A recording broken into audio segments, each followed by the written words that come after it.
Hey guys, welcome back to Godly Giggles with Steve and Mo, where we show you that you can serve Jesus and still have a fun-filled life. Today we have hit episode 20 of our podcast, and I'm going to read our little statistic that our podcast is so I don't mess it up. So about 90% of podcasts don't make it past episode 3, and another 90% of those quit after 20 episodes. So that means that next week when we have episode 21, we'll be in the top 1% of podcasts. Yay, go us. That's crazy. We've been committed. Us. Yeah. We're beating all those statistics. We are. Does it get any better than that? No. Wonder what, when we reach 100, we're going to be the 0.01%. Yeah. Something I wonder how many that is, though. What the number is. No idea. We'll figure it out. Yeah. We'll see how many people actually have podcast past episode 100. Mm-hmm. Yeah. I know of 3 podcasts who do. Yeah. But I've never listened to one until you asked me to start one. That's so funny. Every time I see that. I know, I always see these videos and it's me and my friend are just talking and it's we should start a podcast, and they laugh about it. It's me and my friend once a month say we should start a podcast, and we actually did. We did. We just said it once. And ran with it because we're determined people. We're very committed. We're leaders. We're leaders. That's right.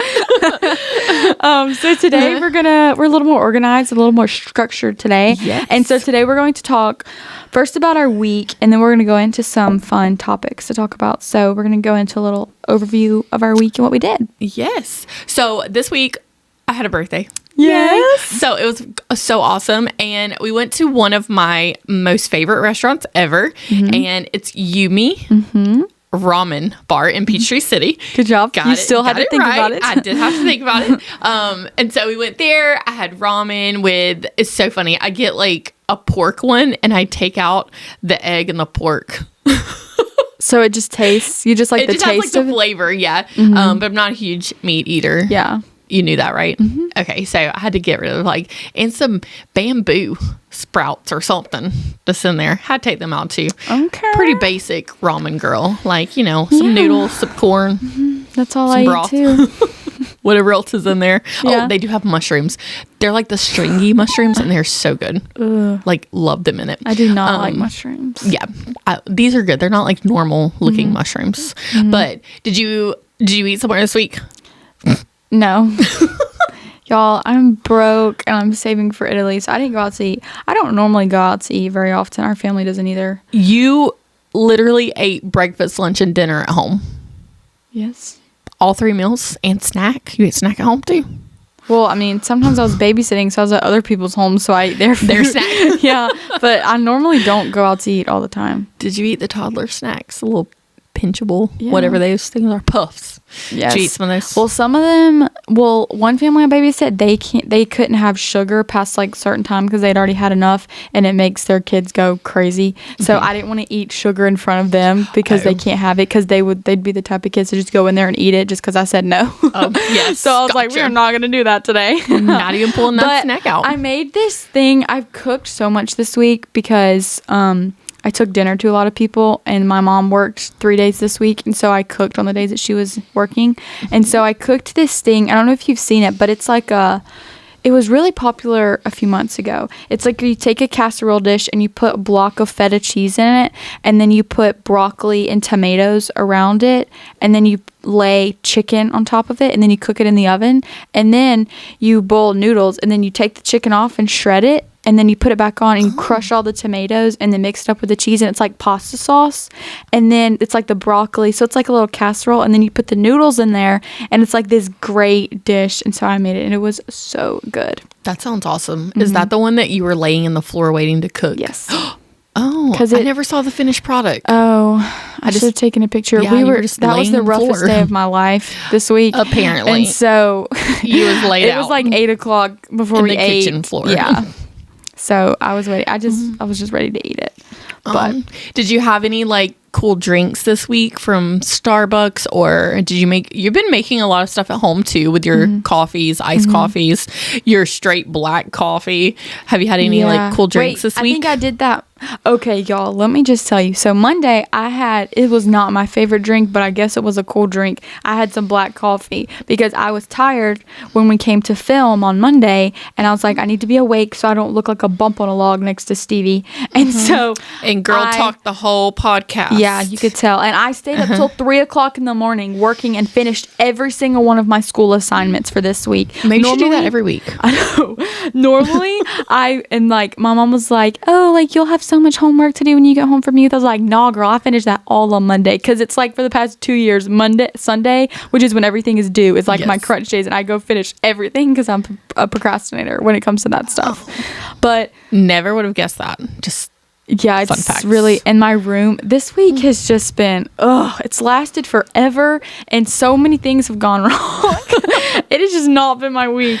But the weekend has been fun so far. Yeah, so that's because good. we had Callie's bridal shower yesterday. And then today. You made a beautiful orange balloon arch. I was not expecting the orange. Yes. So that was Callie so cool. loves orange. She likes orange and yellow, like bright colors. She has so many orange bags and orange and yellow stuff. Like earthy orange or like the bright orange? It's kind of earthy orange, but it's not like a traffic cone. But it's not like dark. So it's like somewhere in the middle. It's still kind of bright, but it's not like dark, earthy kind of.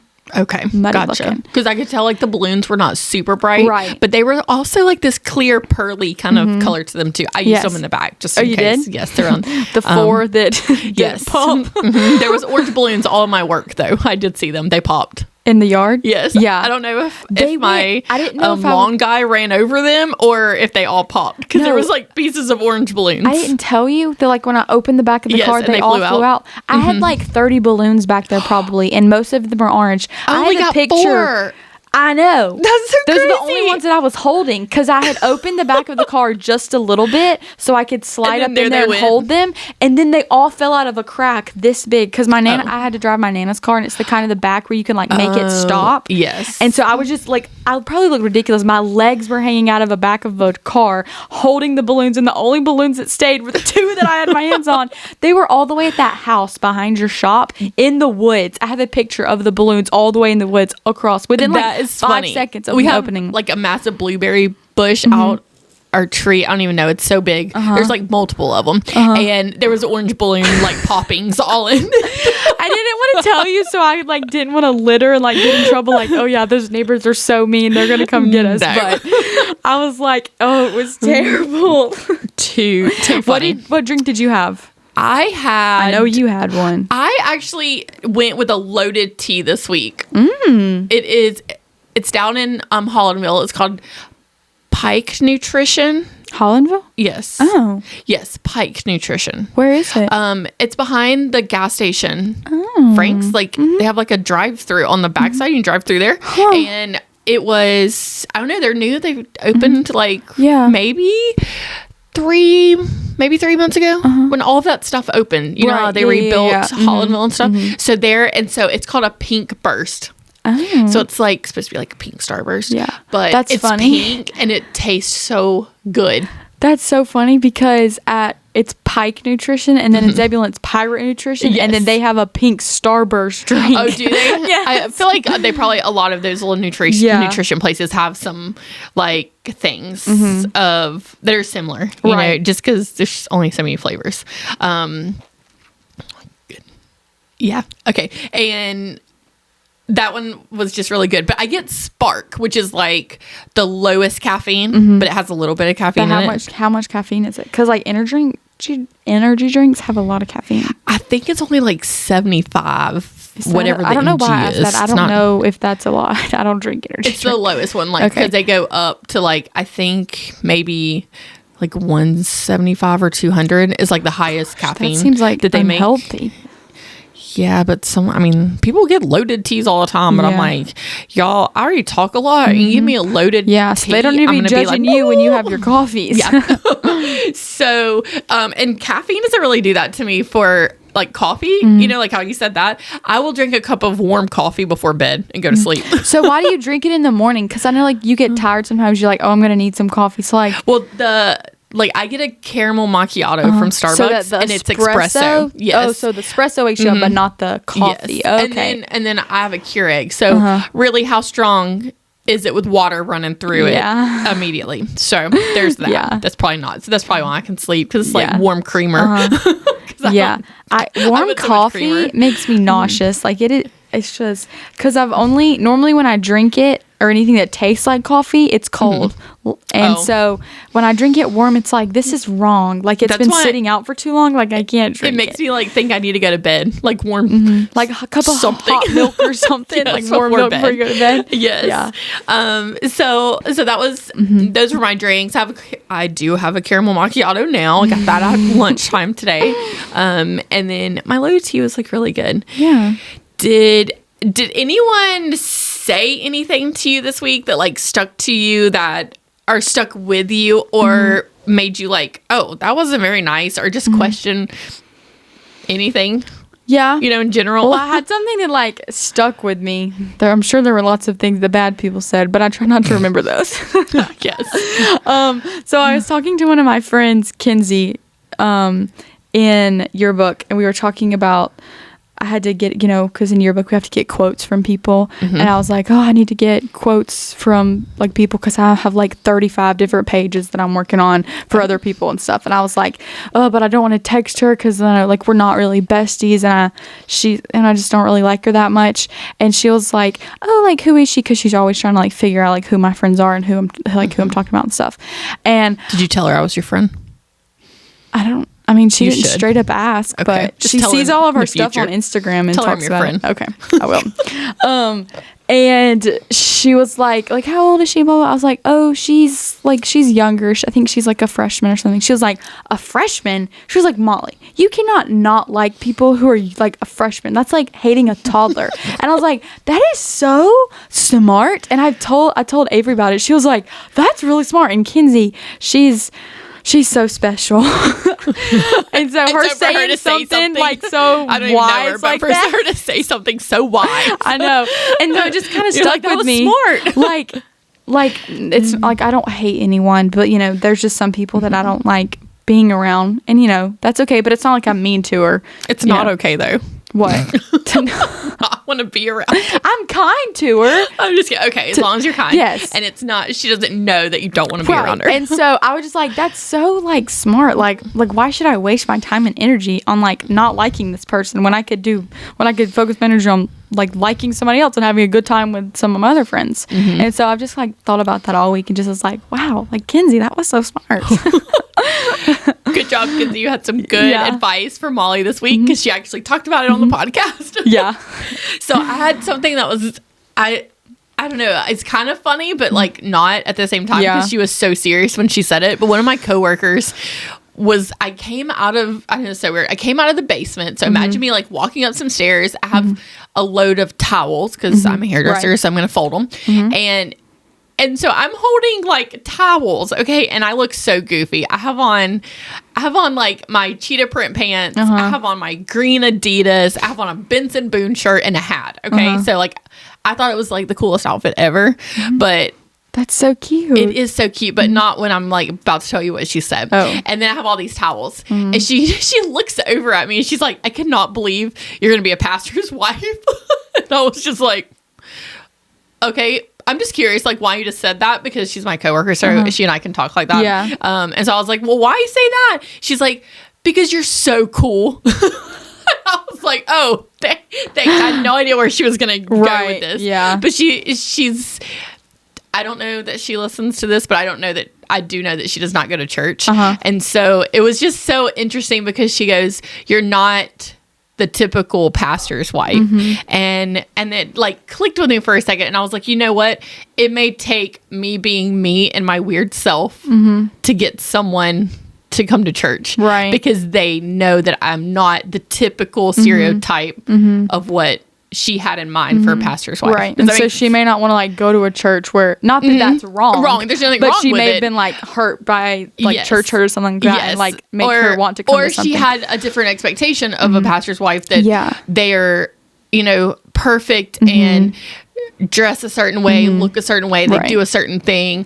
And she works with me day in and day out. She sees who I am from morning to the end of the day.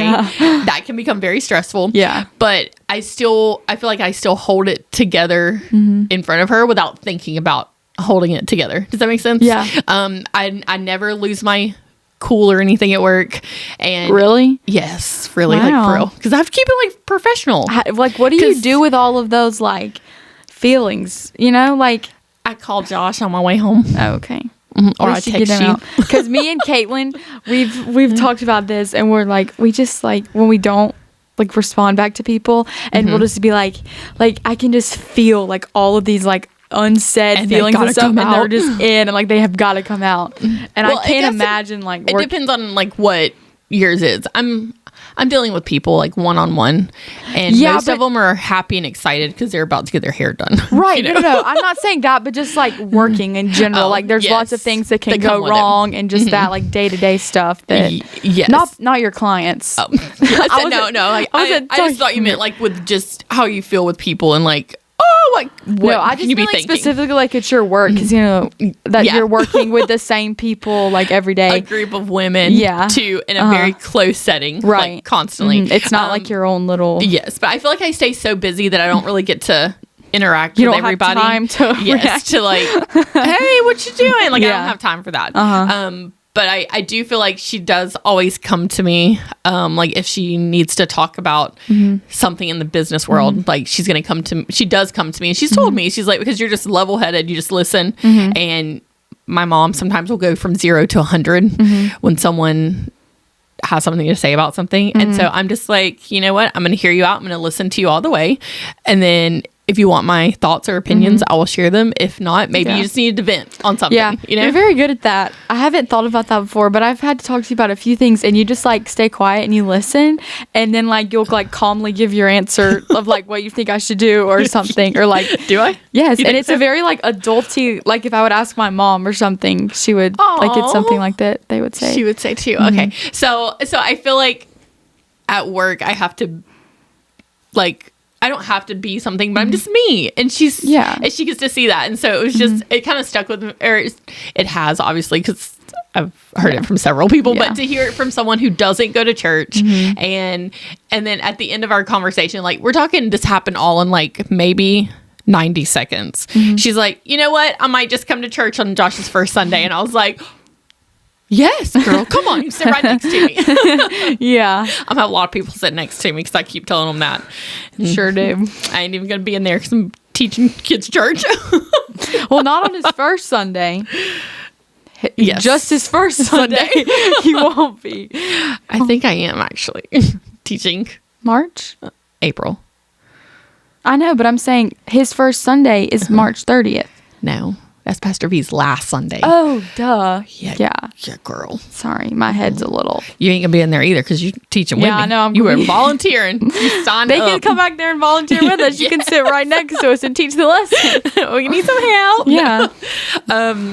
So that was like mine. So it was a little different from yours. Yeah. So I thought, I don't know. I just thought it was funny that she. Of all times to say something to me. I have a handful of towels like this, and I'm in the most goofiest outfit, which to me was like my favorite outfit of the week. So no, that's like my thing too. Like my leopard print pants are my favorite pants, and my Benson Boone shirt is my favorite. It's like the best shirt I know. ever. I wish all my shirts were like that. I know. I and love it's got them. that distress, like it's all peeling it's off. It's like vintagey. It's so cute. It is. We have to go to another concert just to get another one of those shirts. I want to go to another one. So he's releasing another album soon, so then he'll have another tour and we can go. Right. Okay, so do you want to introduce our topics? Yeah. Our topic that we're going to really be going on today? Yeah. So we're going to be talking about leadership and volunteering and like what that looks like in our life, how you can do it, and like kind of like what the definition is and like what a volunteer looks like what characteristics you need to have, what characteristics does a leader need to have, that kind of thing, because it's important to differentiate between the two of them, and like how they're both necessary and needed. Yes. So in the leadership side, do you feel like you are a leader in any form, church, school, home, outside of here? Yeah. I feel like I'm a leader at school because I'm the student council president, and not that I do much with that, but it's like I'm in charge of a club. So like when we have meetings, I have to like lead the meetings and like talk instead of a teacher. It's me, and that's leading something, even though it's something small like that.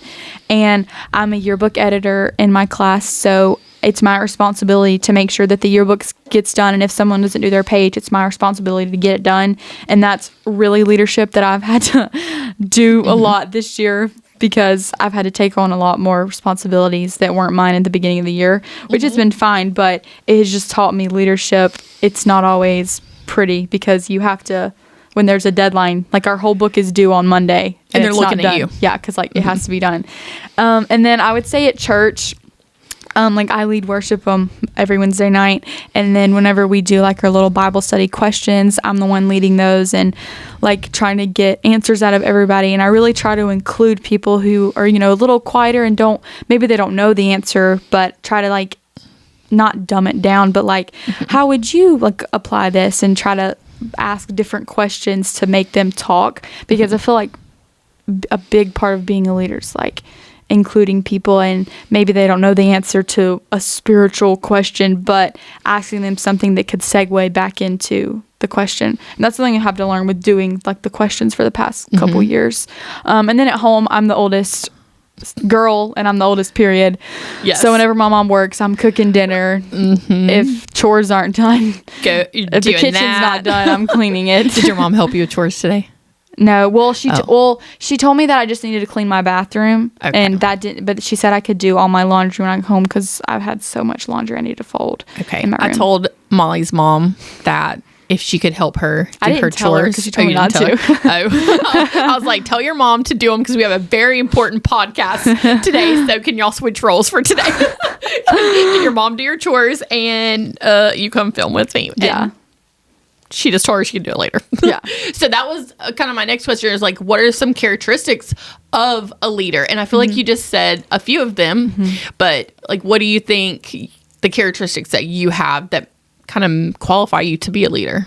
I feel like I've been a leader, since, I don't know. I mean, not since I was little, because Pastor V said you tried to run nursery at the age of 5. So no, he said that I could have run the whole church when I was 3, because I used to have a clipboard and I would walk around.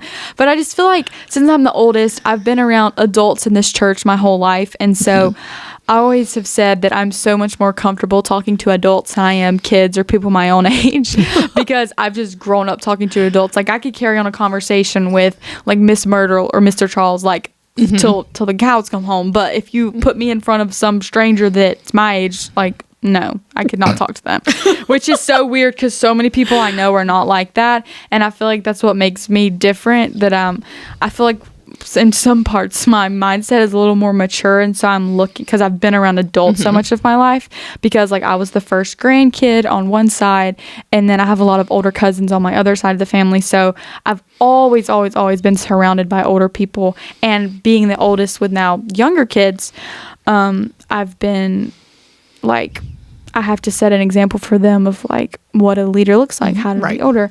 And so I feel like some characteristics that I have is I've tried to get better at this, but like critical thinking, and when something, because, you know, I'm kind of a control freak, type A, and so I have to have a plan, but then a lot of times stuff doesn't go according to plan, so I've had to like get better being an after school teacher, and then having like being in charge of VBS and kids stuff. You know, it can't be exactly this, because they're not robots, you know, they're little kids, so they're gonna have to be different than what you say. And so I've gotten better at just like, okay, instead of walking with our mouths closed and putting our hand in front of our lips, like we're gonna do peace and quiet, like you can hold up a peace sign and like do like a kissy face or keep your mouth closed, or like on, I know you've done this too on VBS, like instead of just being quiet and walking, like not moving like a statue, like let's fly like we're going in the air, or let's hike like we're hiking, or let's swim. And I feel like that's so vital and important, that sure, you can be a great leader, but are you like catering to your audience? Like that wouldn't work if I'm leading a bunch of like 20-year-olds or like youth. They're not gonna go swim through the ocean. No, we could say Father Abraham going down the hallway. And so I feel like it's important to cater like who you're talking to and that kind of thing. And so you have that ability to be able to kind of adapt to who you're leading, or whatever it is that you're leading. Because I feel like I've led in the past couple years, like I've done little kids at after school, and then I've done like little kids at church, and then I've done like the children's church helping with the play, and those are a little bit older. And then on Wednesday nights, I have to lead the Bible studies. That's older kids, and just to know how to navigate not coming across, because like I don't want to seem like I'm a know-it-all and like you have to listen to me, blah blah blah, but like I just want us to have a good time, but still like have following rules and like structure to it, right, and just being sane, like especially with like the older kids and youth and stuff. It's like we're older, so like let's act like we're older, not we're in nursery. And and sometimes we can all act like we're little kids, but it's like time and place of when that's acceptable and correct. But they're not leaders, so they don't fully get that, and they're coming out of children's church too, and into this like grown kind of world, and so they're learning their spot too, and so you're being a leader of guiding them on, okay, there's an appropriate time for us to act goofy. Obviously it's when Josh is doing this or that, but then when we're in the Bible study, let's like be serious and like let's really talk in depth about the questions that I'm asking you. So I think you've done really good at that, especially to be 17. I know. Like I've been told that my whole life, and sometimes it can feel, I've never really felt like it's been daunting to be like, oh, like you're such a good leader, and like me be a leader just because people have said that. But like I genuinely have enjoyed being in charge of things. Go ahead and say it. Because part of it's because like I'm type A and I like having it, but I also like, and maybe this is bad, I don't know, but I like being able to help people and answer their questions. Like, Molly, like, where should this balloon arch go? Because like you have a plan for it all. Or Molly, like, what should we do? Like, these kids aren't listening, they're fighting. Like, what do we need to do? And I like being able to like help in different areas. Even though I am just a kid, I like being able to like, just help out and be a leader by helping. Yes. Love that. So I think that I did not really have in mind to be a leader. Like that was not like my goal. Was like I'm gonna always sign up to be like I'll be in charge of this or I'll be in charge of that. But I've always been willing to do that. Sorry, getting Amber Alert. So. Sorry, like everything is vibrating and going off. And hopefully they find that, whatever that is. I'm not sure what an Amber Alert is, if it's a lost kid or a lost adult. Kid. Okay, yeah, sorry.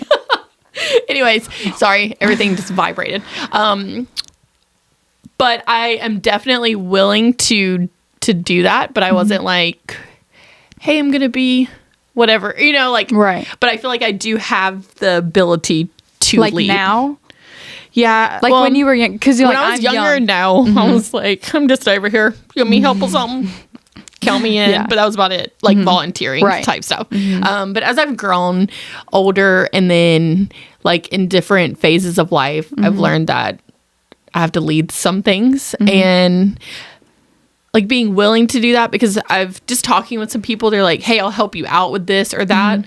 But no one said, hey, I'll lead that. You said, hey, I'll lead the little kids in Vacation Bible School. But someone else said, hey, I'm willing to like watch some nursery kids. Like there's a difference in that. And so I wasn't really seeing myself go into a leader position, but kind of always done it. I'm going to say the last like 10 years. Yeah. And so it's been a little change, because now I'm actually leading something like for real, and I'm loving it. It's like it's been so much fun. Yes. I've kind of taken over children's ministry and had to like step up and literally lead it. And this morning, one of the little kids came up to me and she's like, "Are you done teaching us today?" And I was like, "Oh, girl, no, ma'am. You got me next month too." And she was like, "Are you gonna pinky promise me?" And I was like, "Oh yeah." So we pinky promised that I would teach her next month. And I was like, "Yes, this is good," because it's like you never know if it's like you think it's going good, but then is it really going good? Am I being a good leader? Am I handling things correctly? But there is so much that you have to think about too. It's like, okay, if this situation comes up, how would I handle it? Yeah. And a lot of it goes back to like even my everyday job of listening, slow to speak, like making sure that I'm truly hearing the person out, whether it's a parent or a coworker, so it's taking like organization skills, and I am so not organized. I got like 17 bulletins right here just to keep keeping them. And so it's like I've had to like step up some stuff in my leadership skills, too. Yeah. And so I feel like I'm making progress in that area. But in terms of like the leadership side, I'm like willing to do it. Like I feel confident in doing that. And I don't know that I always have. So it's been kind of a cool thing to see in my life. I feel like a lot of it has been like you feel comfortable like you can, because like I feel like a big part of it is you having so many kids. And then like the changes of like oh well, we may get a call for another kid today, and like having to rearrange like your day according to that. And then that's great for being a new leader, because some stuff, it goes back to like critical thinking kind of. It's like this thing, it's like, oh, we got a call for a kid today, like I'm gonna have to move these clients around, I'm gonna have to pick up the kids from school or work that out. And that's also with like a children's church too. Like, oh, somebody threw up, and so, or different like that, you gotta work on cleaning it up while the other kids stay like focused and sitting down. And so that, I feel like having kids, and especially you, of like getting calls for kids like that made this leadership role as in children ministry a little more like, okay, yeah, I can handle this. I got this. So going from that into volunteering, because literally what you just said goes into our next topic of, we have leadership side and we have like volunteering side. And you just said, what if a kid is throwing up?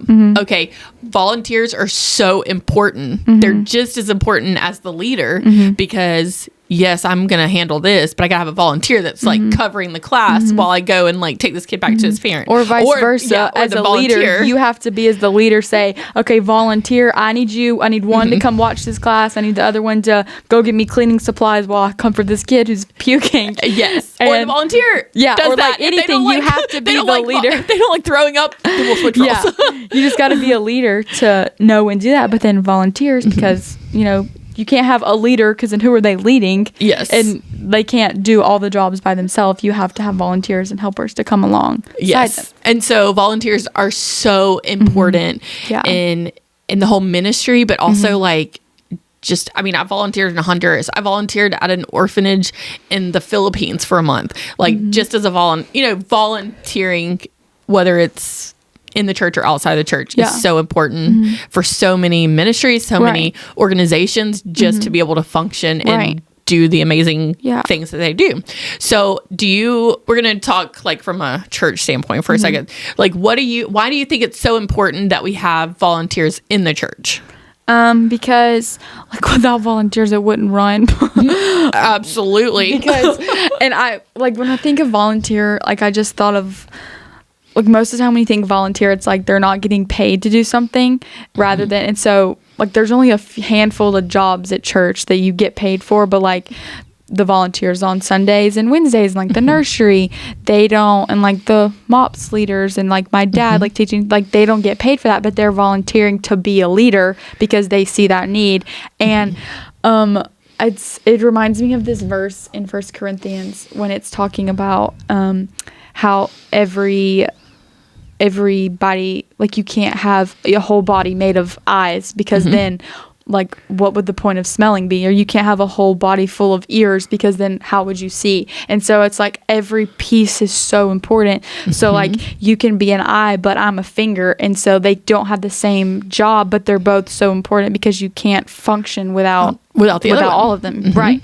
And so and that just makes me, I haven't really like realized like how many people goes into having a church like run, like to have a children's ministry, to have a mom's ministry, to have a dad's ministry, to have like an adult ministry, maybe who aren't like younger, and then like a young adults, and like a college, and a married, and a children's church, a youth, like everything. It takes so many people, and without that, like your church is going to die because you don't have people, it can't just be a pastor who teaches the kids, and then like you can't all be sitting, I mean like you can, but it's not everybody's going to get the same out of it, because you can't have a message that's tailored to 5-year-olds and then 55-year-olds, get the same kind of thing out of it. Yes, absolutely. So, so me as a leader, right now, leading kids church, like it's so important that I have volunteers to be able to make it successful and to get like our Wednesday nights having these activities. Like I can't handle 30 kids by myself with all these cool activities that I'm doing. Right. And so having those volunteers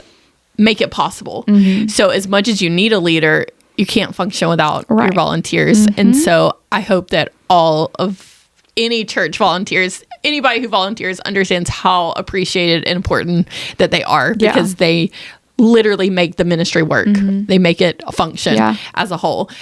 So I think like the leader has like the idea and the vision of it, but the volunteer comes along and like helps support it and makes it reach that goal of whatever the vision may be, you know? So then like, what do you think, or why do you think people don't volunteer?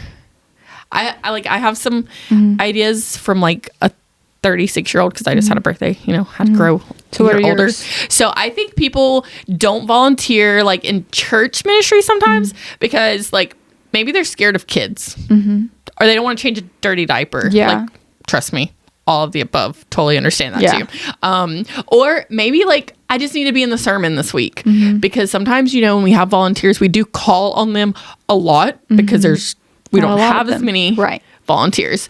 And so like some of those could be it. They're not going to be here, or just maybe they volunteered the last 20 years and they're like, like I'm done. I'm done.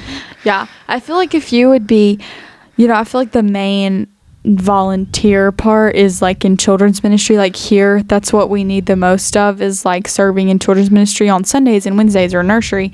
And, you know, a lot of the people who go here are like their moms and their kids are in the children's ministry. You know, maybe they don't want to, they want to break, right? Or like, they want to go to a mom's, they want to go to the mom's group to learn something for moms, not hear about Jonah and the whale. Like that's equally like it's important, but it's also like you need something that's they need to meet too, they feel like, for specifically for being a mom or for being a dad or for being a grandparent or whatever, and the kids need to know how to listen and obey, and like you've already done that. And I feel like sometimes other people may not like have time, like they might think that they have time to do it. And like I can tell like I have a semi-busy life, but then like once a month I have to do nursery, and you know I still get my church in through other ways. And I feel like, I know you said like you need to be in the sermon today. I feel like that's a great, like that's an excuse people may use, but it's also like not as valid, because there are millions of sermons you can listen to on YouTube if you're putting in the time to record our sermons, and so you could look at that. So if that's an excuse, that's kind of a lame one, because there's so many you can listen to it by yourself in the car. But then there's also, you know, like if you're as passionate about being in the service as you are, or like listening to a service as you are, like wanting to help, and then you'll figure out a way to like get your church in and to get like your spiritual like food in, while also giving to these other children who need that. And you know they're not going to pull up YouTube and listen to like Pastor V speak, like this is their sermon for them. This is their church time. So and then also I think too that people so a mom did say this to me. She's like, I'm willing to help you, but please don't make me lead it. And so again, I think they're called to be a volunteer and to support, like, take kids to the bathroom. And I think sometimes they think, if I volunteer, I'm gonna have to lead it. I'm gonna have to teach it. I'm gonna have to do this whole lesson. When really, like I'm gonna lead it. I just need you to really do bathroom duty. Like that to make sure the kids aren't running around while I'm trying to read the word or something like that. And my Wednesday nights have been so structured. They have done so. Oh my gosh, they have been so well. But I don't know if it's because I'm new and I'm like young and crazy, and like I'm keeping them, I don't know, their little brains are just like, where is this girl? I can't keep up with her. Or if they are like, they are truly like, oh my gosh, this is just a different structure and it's engaging to them. But right now I just have like a helper volunteer that's literally doing bathroom duty. And then she gets to play the game with them because I'm yelling and cheering them on. And like, if we have an odd number, I'm like, hey, you want to play a game? Got to put the memory verse in order on balloons. Like, you know, so it's actually like super fun to be a volunteer, I think. Yeah. But a lot of times I think people do think if I volunteer for something, I'm going to have to be in charge of it. And that may not be their strongest point either. And so that can be scary. So it's just better to not even don't even put me in that position. Don't make me have to do any of that. But it also comes back to the part of like really fast, let me go to the next one, or how willing are you to serve? Because if you're willing to be a volunteer, then you'll come up front and be like, I'm gonna serve and I'm gonna volunteer, but I can't be a leader. And then if somebody would talk to you or Josh or anybody, they would be like, we don't need a leader, we need you to take you to the bathroom. So we don't need as a leader making that point known too is a huge deal, because you have to address the fears other people may have, oh, I don't want to change a dirty diaper. Okay, then go be a volunteer in children's ministry where they don't have diapers. Yes, exactly. Or if I don't want to deal with older kids who talk, then you go to nursery and you hold a baby the whole time. Yes, and rock them and tell them Jesus loves them. And does it get any easier than that? I know. That's the sweetest, opportunity to have. So then another thing comes with volunteering is I hear this all the time in the church world. Burnout. I've literally been serving for 5 years and I'm done because I've served every Sunday and Wednesday. And so it's okay, yeah, that happens too. And it's did that leadership check in on you? Again, it kind of comes back to leadership. Were we checking to see if those people were okay? Yes. Do you need a break? And so I feel too, as a leader, I need to check in on my people who are serving. Is it time for a break? Do you need a break? Do I need to require you to have a break now? Because I don't want you to reach burnout. Because we don't want to lose those people, those volunteers. Because very thankful for them. Yes, we are. And I may need you when I have the summertime, everybody's gone on vacation or something. It's no, I need you. So helping people to make sure that they don't get to burnout by, let's talk to the leadership. Let me check in with you. Let me make sure you're not tired. And if you are tired, it's okay. You've literally been teaching Sunday school for 5 years. So valid. Yes, you deserve a break. But also asking them too for the burnout, was the structure right? Was it too chaotic? Did you feel like you were just babysitting kids? Did you feel like they weren't listening? Do we need to restructure stuff? So asking your volunteers too, what can we do to make this better? Is that part of your burnout? It's pure chaos? Or is it the structure just needs to be, we're allowing a Bible story to last 35 minutes, but we lost their attention at 6 minutes. So making sure we communicate well with our volunteers is huge. I feel like it goes the other way too. If you're leading something, you're leading a group or something, then you're you're a leader for a part, and then you have to check in with them, but then you're also a volunteer leader because you're volunteering for this position, but you're also in charge of a bunch of kids, or you're in charge of a bunch of adults having to lead this. And so I feel because they're still a leader, and so if you're in charge of a work meeting or children on Sunday nights or whatever, you have to be a leader and you have to tell the leader above you, say I'm burnout, we need to change something, and I need a break for a little bit because I've been doing this for a long time. And that's also saying as a leader or a volunteer, I can't do it all, but here's what I can do, here's what time I can serve. And I feel it's having limits to certain things too, on what you're capable of, but allowing that time to be used as well. Right, because nobody, we don't want a leader, or not a leader, a volunteer, or someone who's a volunteer leader who hates it, who's miserable, who is just so exhausted because they've been doing this for so long. Or, you could even apply it to at work, if you're in charge of a work meeting, and then you have this project that you have to do as work. I don't know. I'm not an adult. I don't know how adult jobs work. But they can be very stressful. But it's you have to make sure that you're doing what you're supposed to, and then the people that you're serving or you're leading are also okay with what's going on as well. Yeah, because it's really a community of people, right? And checking on everyone constantly is just part of that community, making sure everybody's well. They're being spiritually fed. They're being they're getting what they need to. They're getting rest. They're they're not being overused constantly. So there's just so much that goes into burnout as well, and let's try to make that better in all of our aspects of life, you know, from my work to church to children's church to you being vice president of president being president, sorry, of student council. Yeah. Like, don't even know what you did. I just know you did something you wanted. I'll do better, Molly. I'll do better. So I think it was fun just to talk about the difference. And we would love for you to be a volunteer. Yeah. Wherever you are. If you're at our church or whatever, just this is your sign to get plugged in. Because it's so important. Because you do not have to lead. You get to just volunteer and help just support. take kids to the bathroom smile or rock and a baby. wave and laugh at them. You can laugh at the volunteer if you want to. I mean, the leader if you want to. Like, this is you. This is all you. This is your circus. And these are not my monkeys. Yep. So you can go through with it. Yeah. All right. So take us away. Thanks, guys, so much for listening to Godly Giggles. We hope that you had a great time and that you learned a lot, because I feel like this was a little deeper episode than we normally do. But I think it was so important and valid and needed to be, like, you need to learn. Yes. And so I hope that you guys have a great week, and that we will see you guys next week for our 21st episode, where we defy all the odds. Every time I'm saying defy, I think of defying gravity, but we might be floating next week. Then you never know. Do you know what Wicked is with defying gravity? Okay, I didn't think she would. That's why I didn't say it. But defying gravity. Anyway, thank you guys so much for listening, and make sure you watch us on YouTube and Spotify, and follow us on Instagram and Facebook. Yes. Bye, guys. Bye.